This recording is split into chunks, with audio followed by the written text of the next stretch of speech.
Hey, everybody, welcome back. Craig Schaup here with George Thomas, our film critic from the Akron Beacon Journal. George is here. He has seen movies in a movie theater, which is sometimes unique for your job, even though you are reviewing films. But it's good to see you, George. How have you been? And how have your movie theater experiences been this fall? You seem to have quite a few of them. I've been busy. That's the best way to put it. I'm ahead on a couple items, and a couple items released this week. So I've been in the theater a fair amount the past couple weeks, which That's is great. Well, yeah. something I enjoy and like. Yeah. So And we're knee deep here in the fall movie season. Obviously, no. It's the first week of November. you It's don't the consider holiday. this well, but it's the fall Holiday. movie. It's the fall movie window. But yeah, we're in the holiday season here with Thanksgiving, Christmas on the verge, and to celebrate those wonderful family friendly holidays, we've got Predator Badlands, right? So we have a completely different, although PG-13 genre movie here in this franchise that is now 40 plus years old. Just kind of the little engine that could just keeps on steamrolling here year after year. Something seems to be coming out with a Predator movie or a series or whatever may be, coming. And here we've got Predator Badlands and a movie that might be a little bit better than you expected. What'd you think? Oh no. No. It's a lot better than what I. Okay. Um, this you mentioned a movie or movies that have endured, franchises that endured, and in the hands of Dan Trachtenberg, Predator has gotten infinitely better. Mm-hmm. I mean, again, we go back to my quasi childhood, my formative cinematic years, and watching Arnold Schwarzenegger stomp through the jungles looking for this alien, and there was nothing to it. Arnold, assorted other folks, including wrestlers. I think it was who was that wrestler? I don't remember, but I know he's deceased. Stomping through the jungle, being badasses, and going after the alien. That was it. Yeah.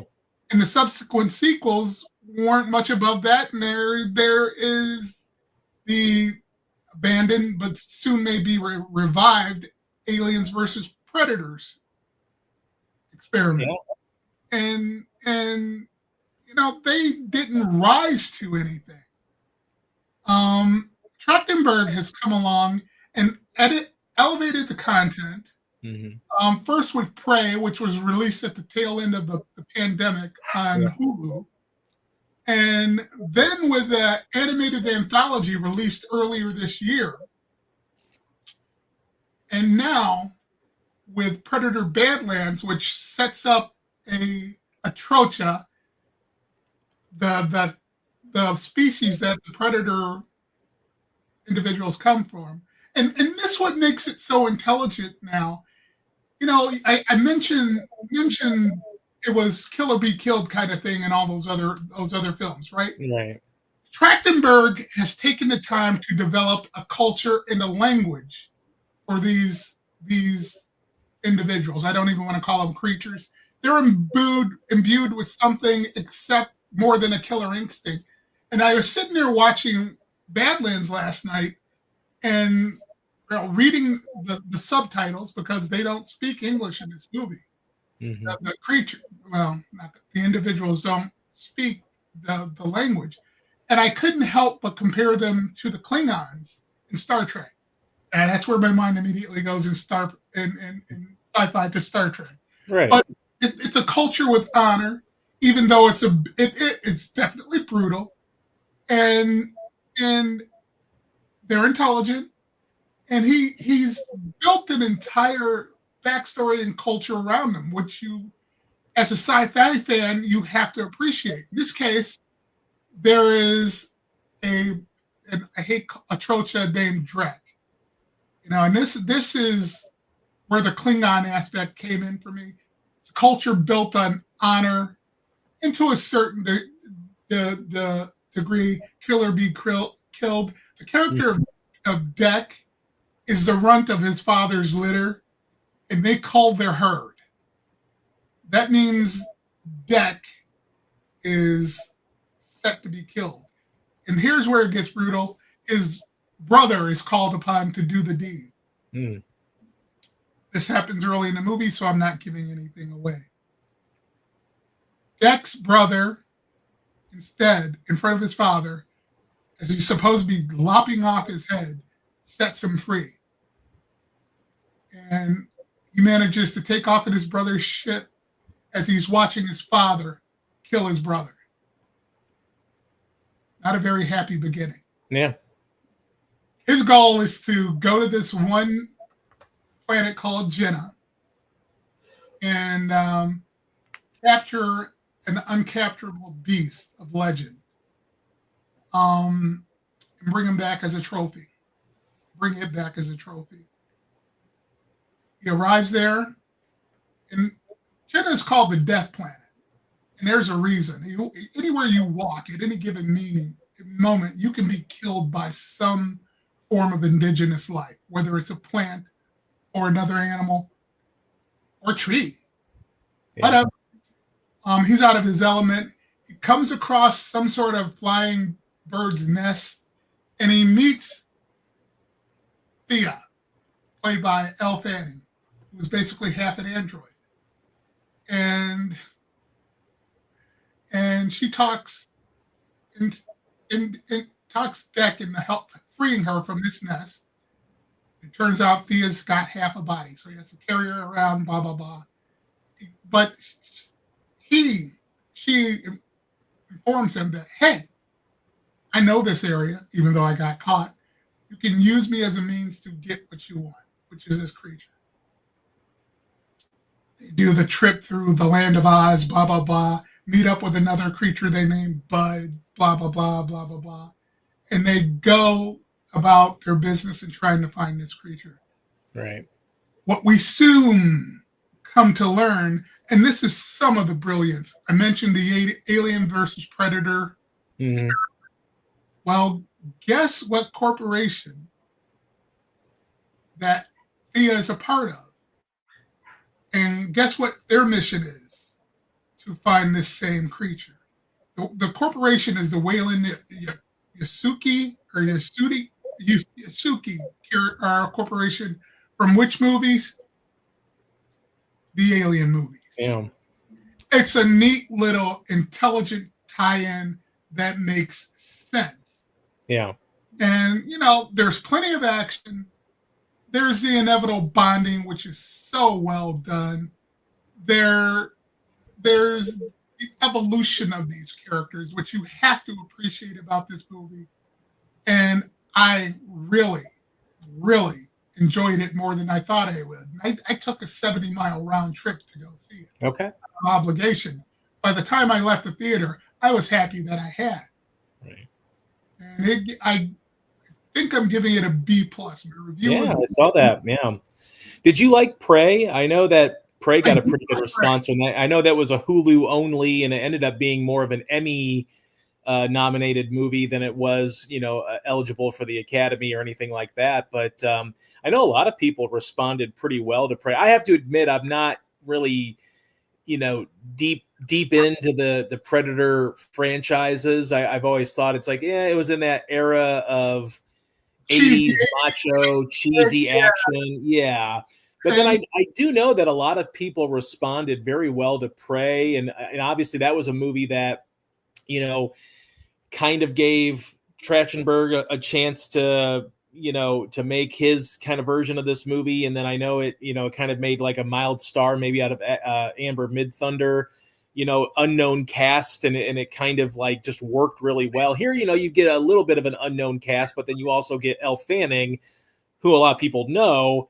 But it just seems like there's a little bit more depth to these movies than you would have expected. And I think that's kind of what you're getting at, is that this is deeper than that 80s machismo that you kind of get with the original movie.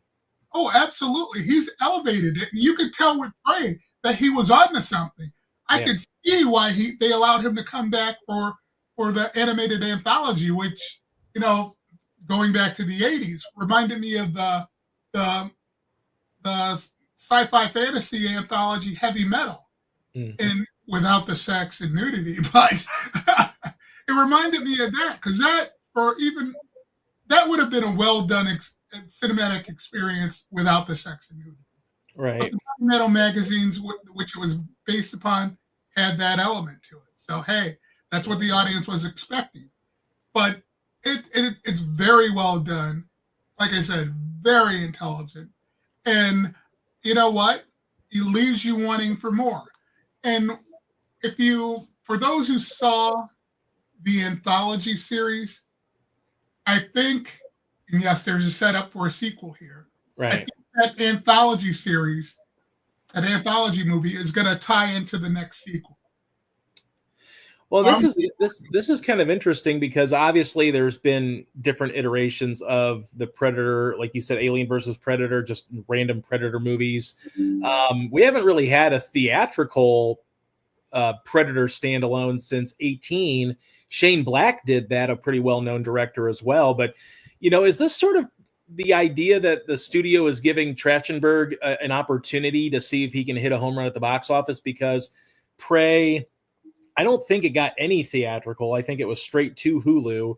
And then obviously the anthology series that came out in June. So is this like maybe the studio's opportunity to see what they have in this franchise to see if it can move forward as a theatrical investment? I think they use those two films to judge interest. Yeah. And I'm pretty sure he took the idea to the studio. Yeah. Based on 10 Cloverleaf. Right. And he earned some cred with that film. Yeah. And I think they were interested to see what kind of ideas he had. Well, turns out he's got some pretty good ones. And like I said, and I will say this over and over, it's elevated the franchise. And it's that cheesy element gone with Arnold and buddies. Yeah. Isn't missed. It really isn't. I really appreciated what he did here. It's visually lush. It's got some emotion to it.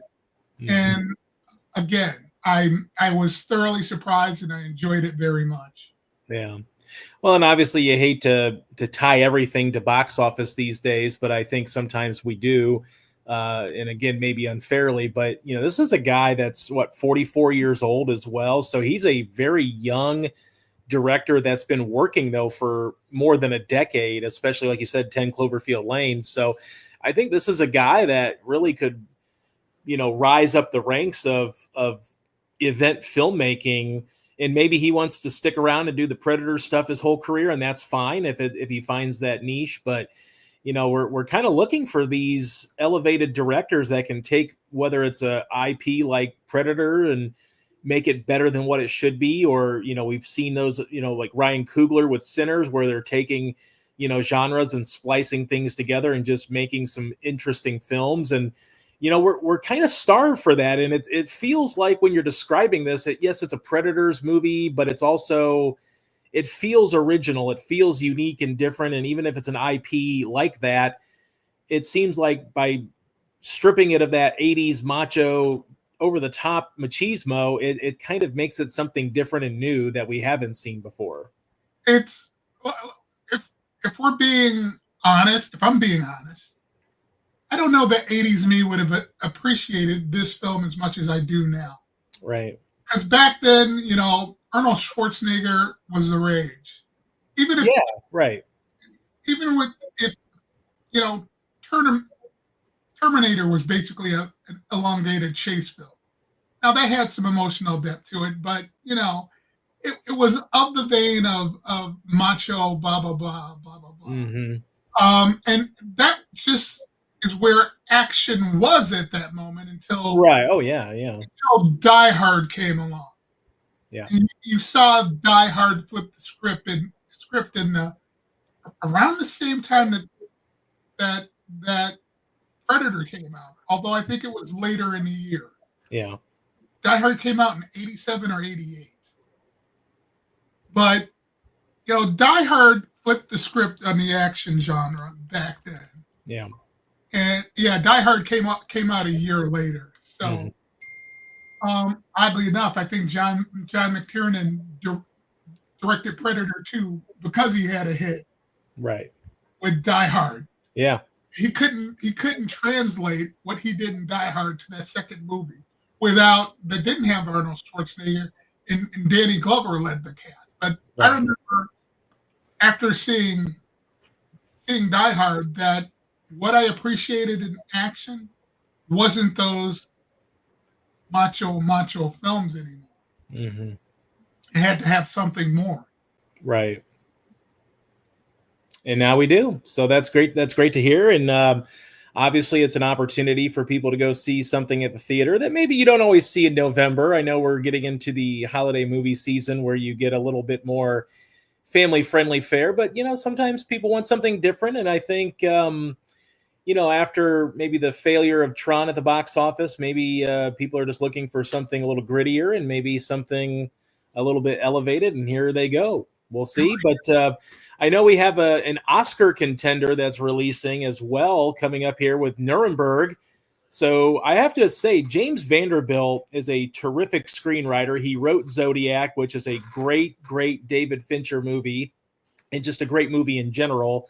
Here he's getting his second directorial feature with Nuremberg. He's obviously, this is a Oscar-y, baity movie, I think. You've got Russell Crowe, Rami Malek, Michael Shannon.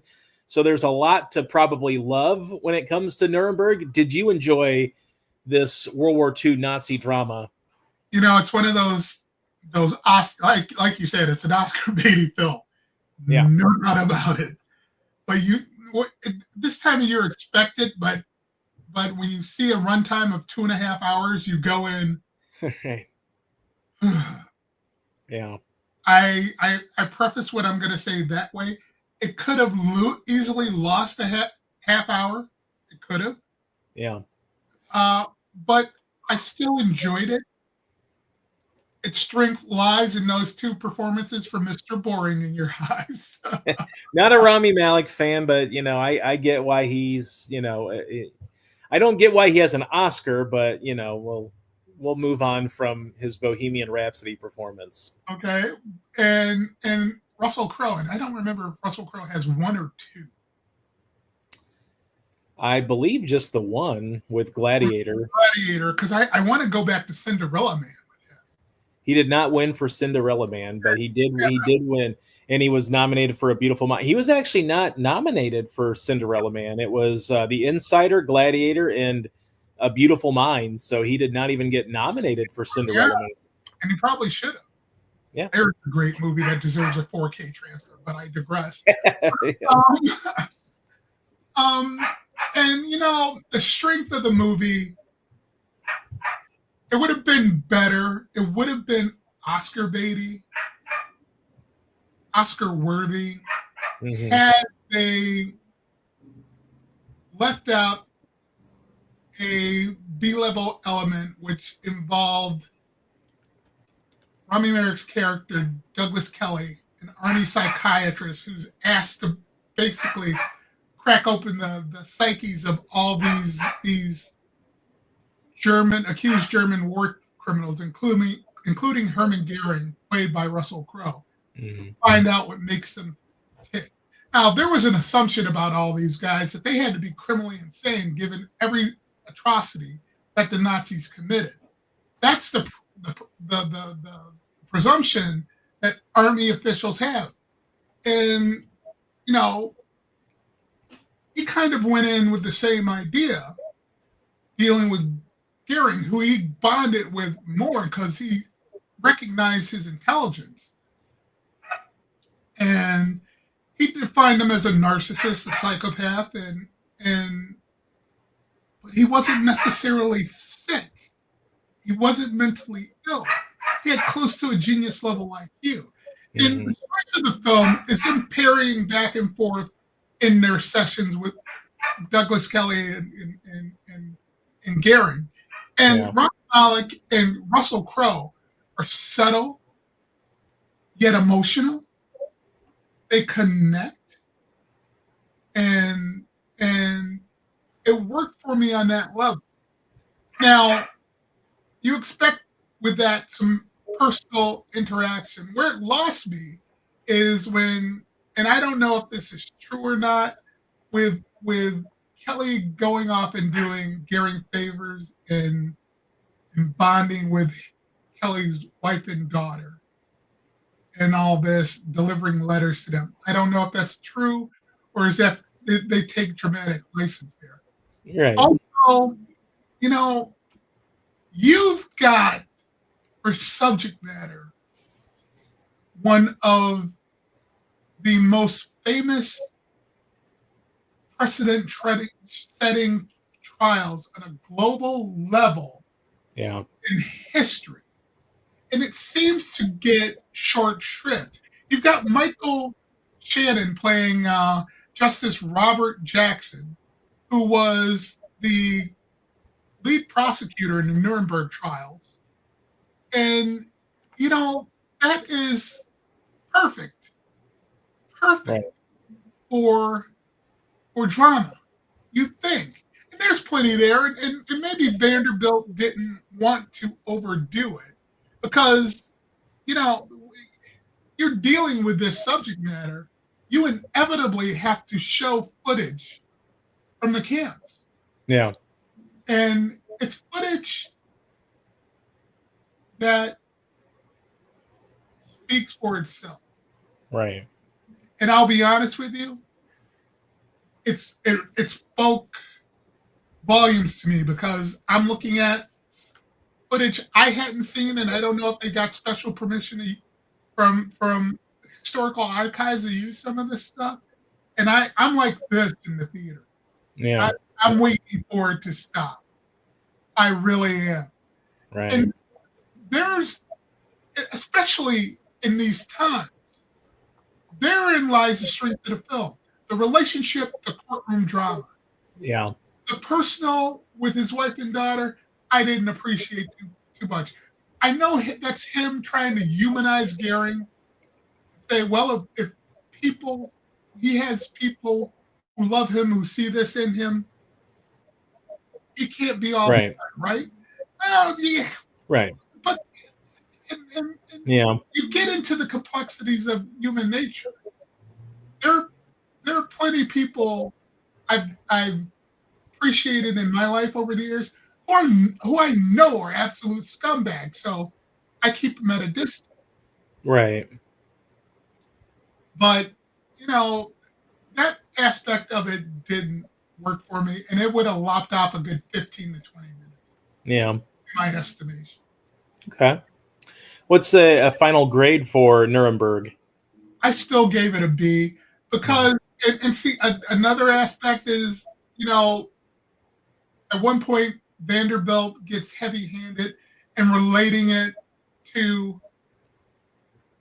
current times. I mean, he had Kelly make a statement after his discharge from the Army on a radio show where he says, the Nazis are no different than Americans.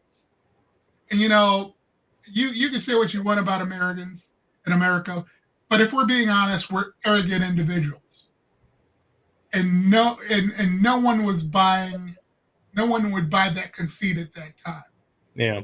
And you know, it seems to him as if Vanderbilt went out of his way to make the audience think about the times we're in now. How a significant portion of the population is like that. Right. Could easily be Nazi not Nazi-like in any given culture, and we've seen it since World War II. Right. Okay. Well, and I know, transitioning, somewhat to a easier vibe. We've got the holiday movie preview. Although I know you mentioned Nuremberg in your movie preview, but 'tis the season. We have a lot of big movies that are coming up here in the next 2 months. Obviously, Oscar season. You're going to get a lot of those big pictures that studios are trying to get out toward the end of the year to try to secure an Oscar spot. I think, for the most part, the winner of the Academy Award for Best Picture might be in the bag, but you never know. You just never know what'll happen. But You have a laundry list of great movie options here for the holiday season. What are some of the movies that you're looking forward to? Oh, let's see. Or if you want to go down the list and talk a little bit about them, you can do that too. There's a list of 11 or so Mm-hmm. that I pointed out that you may have your antenna up for. Your wife before we got on the air mentioned Wicked for Good. You know, given Yes. given this list, yeah, I'm kind of looking forward to it. Yeah. Um, I just hope they graduate college. You know, they were in college for 12 years, it seemed like, in the first movie. It was, I liked the movie. I did like the first movie. I thought, you know, Cynthia Erivo was fantastic. I thought Ariana Grande was fantastic. I thought the movie kind of slogged into a 2 hour and 40-minute movie that probably could have been 2 hours and 15 minutes without a lot of the exposition of college, you know, the college years of these two. But I am looking forward to the second part here, Wicked for Good. Obviously, it's going to be a big box office contender. It's going to be an Oscar contender, at least in several categories. So I am very interested in that movie. and as am I, and like I mentioned before we got on, I'm hoping that John Chu can find the climax that I didn't see in the stage production. Yeah. That dramatic build. I mean, defying gravity at the end of the first movie, where Alphabet just takes off, Yeah. sent chills down my Yeah, it was it was a standout yeah. sequence, and the unfortunate thing was it was preceded by a lot of extra fluff that I felt like could have been trimmed off of that fat, and it would have been a really faster paced, and then kind of cut you off at the seat of your pants waiting for that what happens next. I think there would have been even more urgency and energy for like what comes next now that we've, you know, faded away from her, you know, flying away. It was a great sequence, it was a great song, and you know, probably among the reasons why Cynthia Erivo was nominated for Best Actress, and she'll be nominated again in all likelihood, and Ariana Grande will certainly be nominated probably as well. But I don't know. I mean, we're talking about another lengthy part two, whatever you want to call it here, and obviously, I don't know how they're gonna, you know, extend sort of this second, third act of the stage play in musical, but we'll see. Obviously, they can take some liberties and maybe add in some of the extra Wizard of Oz type touches as well. So we'll see what happens. I mean, it's a movie that I'm looking forward to, but there's probably other movies that I'm kind of looking more forward to now. Well, Wicked is about 15 minutes. Wicked for Good is about 15 minutes shorter. So we got that going for us. So there you go. Good. I'm happy that it's a little bit more of a sensible, tighter production. That's a good thing. I think. What do you think about The Running Man? I know, you know, Glenn Powell has sort of. There's another Arnold Schwarzenegger remake from the 80s. Yeah. And here it is. I'll give that credit. The original was based on a Stephen King book or novella, and it basically predicted reality television. Yeah. What do I think of it? It's got Edgar Wright directing. That's where I'm at with it. Yeah. I do like Glenn Powell as a movie star. Like, I think Glenn Powell has those chops, the look to be a movie star, but I am so interested. Edgar Wright is one of our really underappreciated kinetic energy style filmmakers. And this is right up his alley. And this is right up his alley. And the trailers look like they make it right up their alley with him, with this, you know, camera movements, quick cuts, you know, matches on visual and audio actions. Like, this seems like the perfect movie for Edgar Wright to get a bigger budget and B, a little bit more press out into the ether of the mass audiences. Not that I don't think he's not well known, because, you know, Baby Driver did really well, Scott Pilgrim versus the World. I am, we were talking about this one day. Hot Fuzz is one of my favorite satires. It is so fun, so energetic, and I think he just hits a home run with Hot Fuzz. And I also am a big fan of Shaun of the Dead as well, one of the rare zombie movies that actually works for me because it's not so serious. They have fun with it. They poke fun at the genre, and Edgar Wright just does a great job of doing that. I agree wholeheartedly. And the thing is, you know, a lot of people who hear this will not recognize the name Richard Dawson. Mm-hmm. You know who Richard Dawson was, or are you that young? I know the name. I don't know a lot, but I know the name. You're that young. I'm kind of that young. Yeah, kind of. Hogan's Heroes transitioned into being a game show host. He was the original host of the Family Feud beginning in the mid 70s. Okay. Yeah. He took that persona, he transferred it to the host of the reality series, The Running Man, in this movie, and he was fantastic. Obviously, he's been dead for years now. There's no he lets him reprise the role. But I appreciate that Wright went out and plucked Coleman Domingo as host. Yeah. And I know he's going to bring some theatricality, some charisma, and some charm to the part. So I'm very much looking forward to that aspect of it. Yeah. And a good cat, Josh Brolin. I mean, William H. Macy. So yeah, I mean, it's now I think it could be limited by its, resurrection of a 80s, again, one of those 80s cheesy macho movies.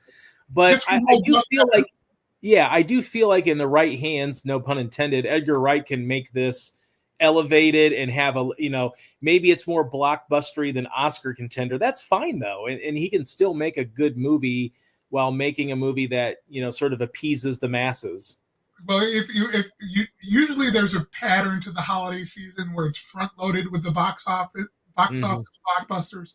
Nuremberg being an exception this year. I don't know. Sure. Why. I don't know if that's counter programming or what. Right. But we'll get to the more serious stuff probably after Thanksgiving. Yeah. After Zootopia, and Avatar: Fire and Ash will be out there eventually, but that's got pretensions of seriousness. So sure. But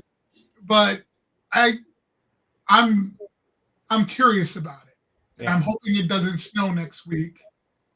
Yeah, we're at that point.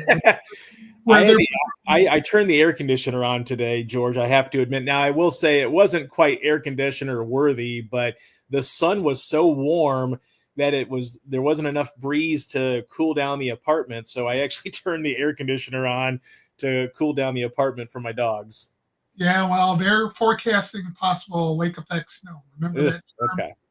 Next Monday for the screening, and it's like 70 miles round trip. I ain't going. That's a lot. Yeah, it's tough to go. Well, and I know there's a lot. Disney, of course, will have Zootopia 2. Jay Kelly on Netflix is. There's one I'm looking forward to because it's a comedy, but you're expecting Adam Sandler to get the opportunity to act again. Yeah. Because he has to play opposite George Clooney. Yeah, and there's a lot of buzz. There's a lot of buzz for him as a potential supporting actor nominee. And I don't know that I could ever see him winning one because I think there's some jealousy related to him. Yeah, and what he's meant to Hollywood, which is basically a comedic cash register. Right. Yeah. You know who I liken him to, and I know his generation is basically past, but he was the Jerry Lewis of his generation. You know who Jerry Lewis was? You know who Jerry Lewis was? I do. Yes, I do. He's the Jerry Lewis of his generation. So. Right. And Jerry Lewis didn't get any respect until very late in his life, and I think it was the King of Comedy that did it. Mm-hmm. Yeah. I wouldn't be surprised if he got a nomination. My fear is he'll be Eddie Murphy because Eddie Murphy probably deserved it for Dreamgirls. The expectation was he would win it. He did not. Uh, Right. Sly Stallone, who was another box office behemoth during the 80s, 90s, was expected to get it for Creed 1, Mm-hmm.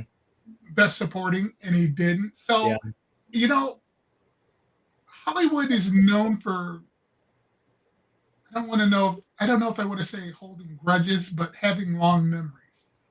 Yeah, and it's funny you bring that up because I think part of that kind of blends in with Dwayne Johnson with the Smashing Machine. A lot of people were early buzzing about him being an Oscar nominee, Dropped but off then the there's also some people that are like, no, you can't give him an Oscar or give him a nomination just for his first good dramatic role. Now, obviously, this wouldn't be Sandler's first good dramatic role with Uncut Gems and others, but I feel like probably could get a nomination, probably won't win. But I would also argue that probably won't win because Sean Penn exists right now in a world with one battle after another, and I think it would be hard pressed for him to lose to Sandler. Now he may lose to someone else, like Stellan Skarsgård's getting a lot of push for sentimental value, things like that. But sometimes it's not that bad to be sort of the bridesmaids in these situations. Like,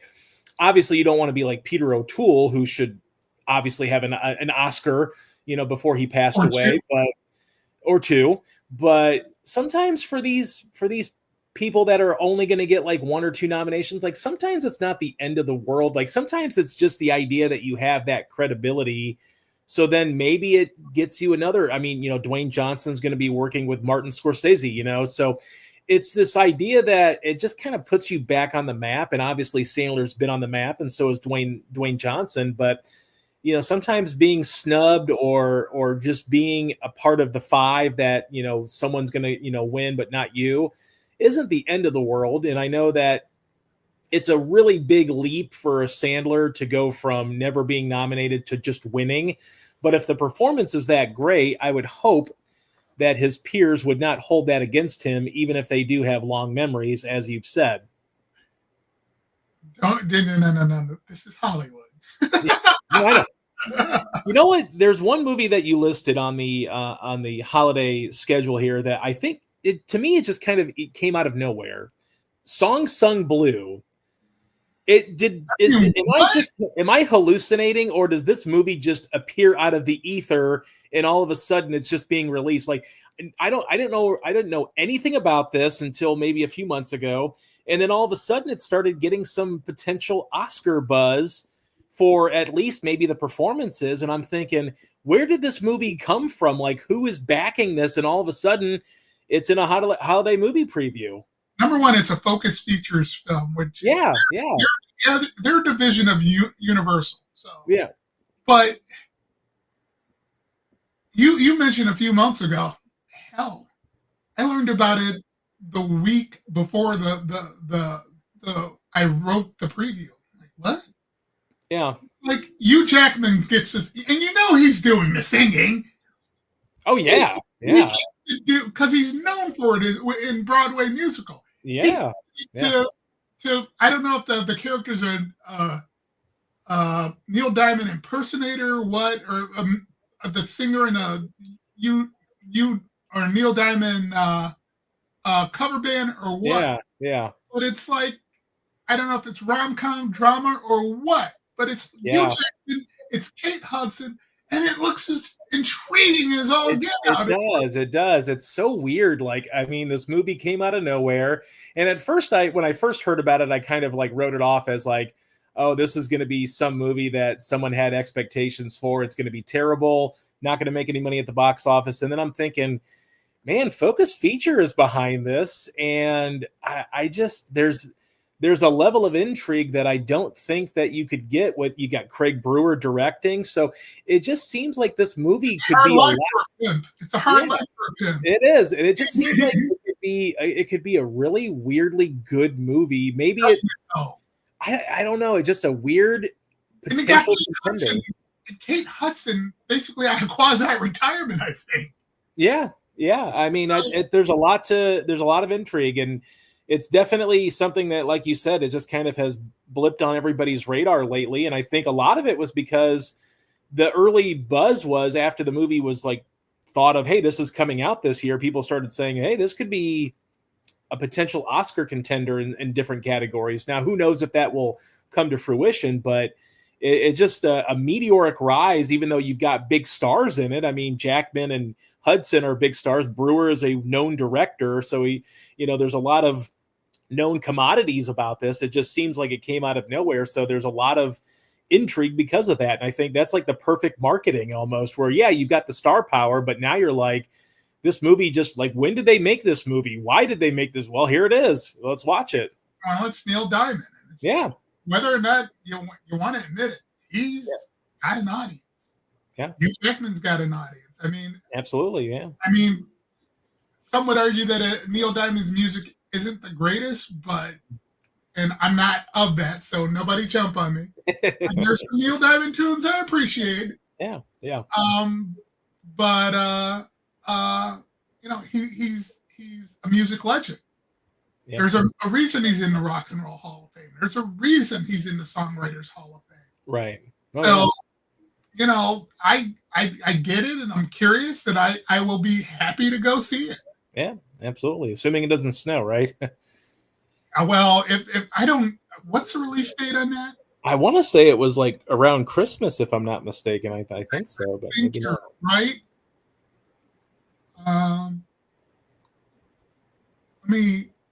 December 5th, not quite vacation. Okay. I'm going to be a week away from vacation. Okay. As long as they don't hold it on the west side, 35 miles away. Yeah. Round trip, I will see it in theaters, but let me check the schedule.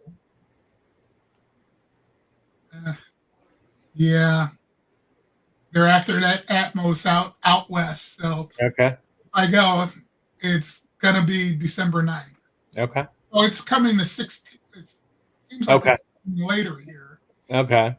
I wonder if the December 5th is maybe a slow rollout, maybe a limited screen rollout, and then maybe the next week they'll expand or something. It could be. Any other movies that are, gaining your attention? Does this seem like a year where an Avatar movie is coming out and no one cares? Are we at that stage? I'm more curious about whether anyone cares anymore. And because didn't James Cameron come out and say he's not sure if the 3, 4 or the 4, 5, and 6 movies will be made, because maybe there's a little uncertainty about if this movie doesn't break more than $2 billion, you're probably looking at a failure for Disney, right? I mean, this is a movie that's got to make a lot of money to justify more sequels. I think that's what the perception is going to be. I think Disney, given its light release schedule, you got Zootopia for them, and there's another movie called Ella McKay for them. But that's it. I mean, I remember the days when studios had 4 to 6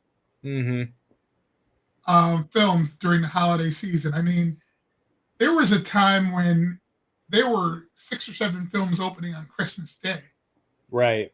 And I think they have a lot of expectations, and they've got a lot riding on this.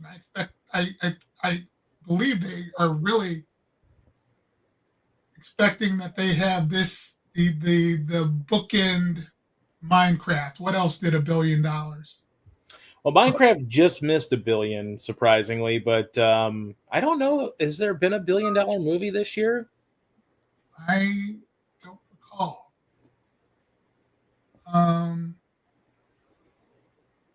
Lilo and Stitch did make $1 billion. Well, they got one already, so there we go. Yeah. That would make their year. Yeah. Oh, they needed to. Yeah. It's got international cred from the first 2. Yeah. I really don't know if anyone is interested in going back to Pandora. Yeah. I could see the international box office carrying a lot of the water here on this one. I could see the domestic return not being super big. I mean, it's kind of been like that to begin with because the international box office for the first two movies was just so great. But I could kind of see this one slowing down. I say that in the sense that I think it's still going to make well over $1 billion. I just don't know that it's going to crack 2 billion, which is seemingly what it needs to crack, maybe to break even or at least, be profitable and worthy of making sequels again. But yeah, 3 hours and 12 minutes. Well, the Way of the Water was like 3 hours. Oh man. Look, James Cameron is one of the few directors that can make you sit in a theater for 3 hours. And even if it's a super derivative film of whatever, like, some people have said the first one's like Dances with Wolves in space or whatever. Like, he is one of the few directors that can make you sit your butt in the seat for 3 hours and be in awe of the visual images on screen. So I think because of that, I will say, though, the 3 hour runtime just seems a little excessive for these movies. But especially now that we've been in Pandora, I think the world building doesn't need to happen as much now. But, this is what the era of filmmaking we're in with some of these mega directors that get the indulgent side out a little bit and, decide to spend a half hour when they probably could have spent 30 minutes on something. Yeah, and here we go. Regarding The Running Man, we got a prediction of 3 to 5 inches of snow. Okay. That means George is in the house. Yes. Well, hopefully it holds off. But, there's some other movies that are going to be intriguing, outside of Avatar. Obviously, Marty Supreme is A24's, big foray into the Oscar season. Timothy Chalamet, Oscar hunting. But too. What's that? He's getting Oscar buzz again, too. Oh, yeah. And it seems like if, we talk a little bit about the Academy maybe having some feelings towards people. I think Leo DiCaprio might be one of those where he's had some brilliant performances over the years that either have not been recognized or he has not won. And maybe this is a chance where Chalamet can get in there and maybe win his first Oscar, as Leo probably will be nominated for One Battle After Another, but he's got an Oscar, and maybe the Academy kind of shies away from him. And I think the Academy darling right now seems to be Chalamet, and it seems like Marty Supreme might be that potential movie for him. And obviously, Josh Safdie, as the Safdie brothers have split apart here, kind of like the Coen brothers, where they're making their own stuff now, getting a chance to kind of run with a big Oscar contender late in the year. I think the Academy is going to make him pay his dues a little bit more. He's going to get DiCaprio, I think. You think? Because he is so talented. Yeah, but then don't you get into the Peter O'Toole situation where you're like, oh, he'll get one, and then, oh wait, he didn't get one. Yeah, and it's like, sometimes you just got to give it to someone that earned it. And I will always be of the mindset that DiCaprio's best performance was not The Revenant.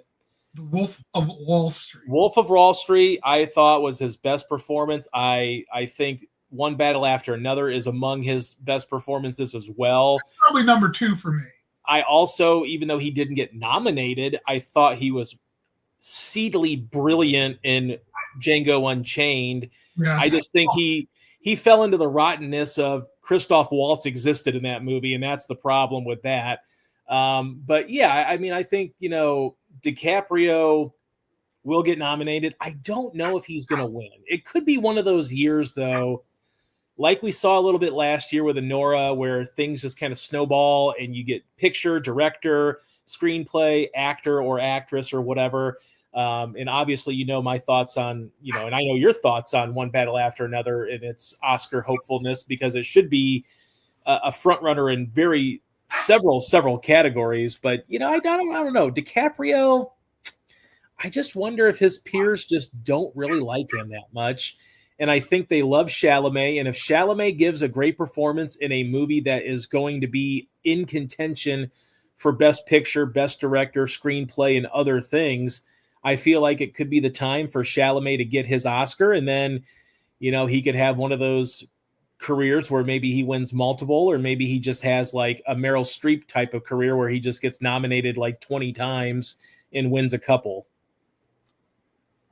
They're not going to give him every. I mean, I think Denzel deserves a couple more, but that's just me. Yeah, that's the problem too. Is like you get to a point where you could give Denzel or De Niro or somebody an Oscar, and it's sometimes I think at the end of their career, especially like De Niro with like Wolf or with like Killers of the Flower Moon or something like that, it's more of like, well, we'll give him a nomination because he's Robert De Niro, but we're gonna reward somebody else. And I think the same could be said about Denzel, where you could nominate Denzel for a multitude of things, maybe not highest to lowest, but you get to a point where it's like, are you giving it to Denzel at his age because he's at his age, or are you giving it to Denzel because he gave the best performance of the year or among the best performances of the year? So I think you get into that mode where the older you get, I feel like unless you haven't won one, you're probably not going to win another one if you're like in your 60s or 70s, unless you just give this incredible performance. Like Daniel Day-Lewis is probably not getting nominated, even though he's come out of retirement to work with his son and all that kind of good stuff. And he gives a normal Daniel Day-Lewis performance, but he's probably not going to get nominated for a movie like that. Probably. But Pacino got one of Denzel's Oscars. Scent of a Woman? Beating out Malcolm X. And yeah. What? That's kind of rough. There's so many, and it sucks because there's, sometimes the year just doesn't work for you. And like, I mean, there is no reason why Sam Jackson or John Travolta should not have a statue for Pulp Fiction. You know what I mean? And it's just you think about it and you're like, I mean, those were incredible performances in an incredible movie. And yet, but sometimes the allure of not winning, like I said earlier, it's like sometimes the allure of not winning is kind of more mysterious and interesting, even though Samuel L. Jackson deserves an Oscar and so does John Travolta. But I don't know. That's where you get into the politics of stuff, because I contend that the Academy made Travolta, because they nominated him for his first major role in Saturday Night Fever, if I'm not mistaken. They really made him pay his dues. It's like, what business is this kid having being that good in a leading role, coming off a cheesy sitcom on ABC and Welcome Back, Kotter? Right. Stepping into this. And especially in a lot of the supporting categories, or sometimes in like the female supporting actress categories, you get a lot of first time, like Chase Infinity is an example here from One Battle After Another. Like she is going to be in the best actress category. That's how they're going to, present her. It's possible that she could get nominated. It's also possible that she doesn't. And it's possible that she could have been nominated for supporting actress, but it's like, you're probably not going to give an award to her because it's her first major film role, and it's if you've given a great performance, then you've given a great performance. It shouldn't really matter. And I get the whole paying your dues things, but that's kind of what happened last year. A lot of people thought, well, Mikey Madison doesn't need to win because Demi Moore needed to win. Right. Well, I don't see it that way. I see it as in, it's an incredible performance by Demi Moore. Everybody loved her. It's a great comeback for her. But if you've given the best performance of the year, it doesn't matter if you're 20, 24, 30, 34, or 64. You just need to be nominated. And that's what happened with the, a couple of years ago, though, it happened with, Jamie Lee Curtis and Angela Bassett in their battle for who was going to win their first Oscar for supporting actress, when no one really said, these are the great performances of the year. It was more of who's the Academy going to prefer to honor as a veteran actress that had not won an Oscar yet. So no one even really said like, well, Angela Bassett's performance in Black Panther Wakanda Forever was great, or Jamie Lee Curtis's Everything Everywhere All at Once performance. No one ever really talked about the performances more so than who are they going to honor with this sort of honorary Oscar. And it's kind of off-putting in a way, but it's the politics of Oscar. It is, yeah. We'll get to that in a few months. But Oh, we will. Yes, we will. Obviously, some other movies. Frankenstein has had a limited release and will be coming out very soon on Netflix. Any thoughts on Guillermo del Toro being able to make a passion project of his finally after decades of wanting to make a Frankenstein movie? Guillermo del Toro should be able to make any film he wants. I'm intrigued by it because it stars Oscar Isaac as Frankenstein and Jacob Elordi, I believe, as the monster. Yeah, as the monster. So yeah, let's rock and roll. Yeah, and I know one friend of mine has seen it. We had a surprisingly, we actually had a theatrical release here in Nashville of the movie. I did not get a chance to see it, but really wish it would get a wide theatrical release. I know Del Toro, like Scorsese and other filmmakers, just love the theatrical experience. But this was the only way this is going to get made. Exactly, they're fighting against the politics of how much you're going to spend on a movie, and obviously, I don't think anybody's going to assume that this movie is going to make 50 million, 60, 70, 80, $100 million at the box office. So you're not really going to get your return on investment. But Netflix obviously wants to have this in their library. They want to work with great directors. Haven't heard great things about it, although, again, it's still going to look beautiful. It's Del Toro.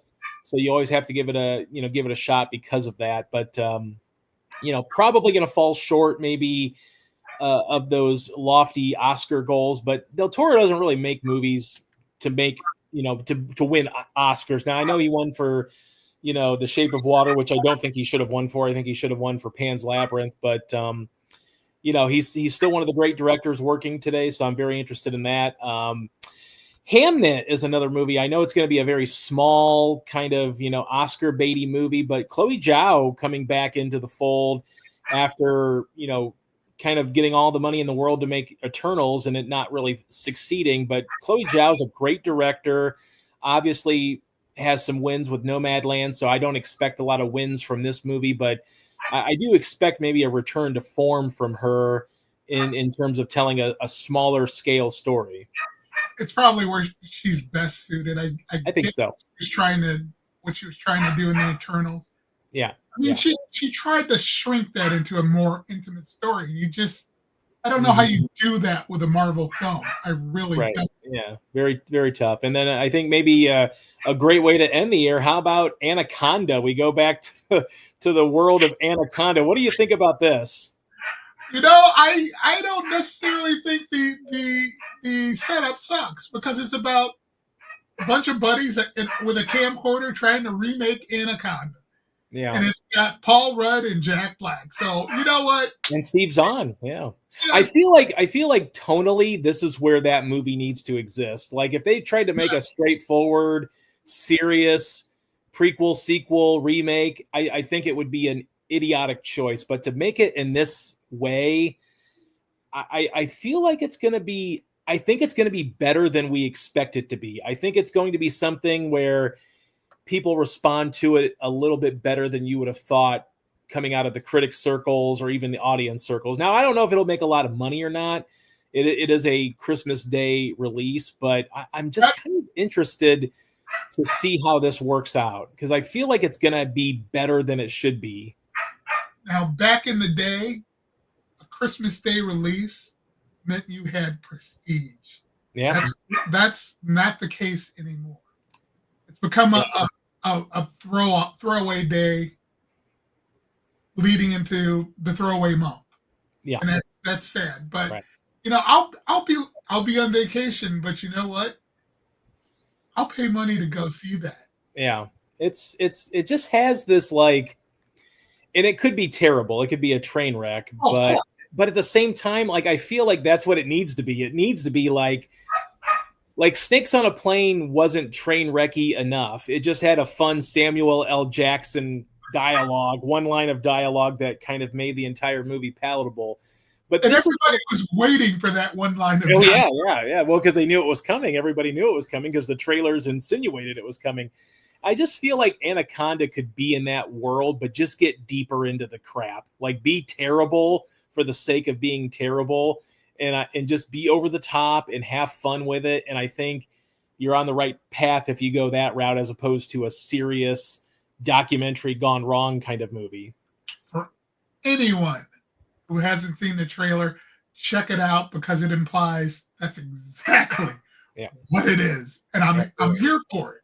Happy holidays. Yeah, exactly. It's a good palate cleanser for the holiday season. And obviously it's going to be butted up against, Avatar in its second weekend. So it's, look, it's probably not going to make a whole lot of money, but it could get some of that carryover audience that maybe goes to Avatar and maybe wants something different, or maybe a Showtime sold out. So let's go to let's go to Anaconda, or maybe they just look at the first A in the movie schedule and click it, and it's Anaconda, not Avatar. You know what I mean? So they accidentally booked tickets for Anaconda. Who knows? Worst things that happened.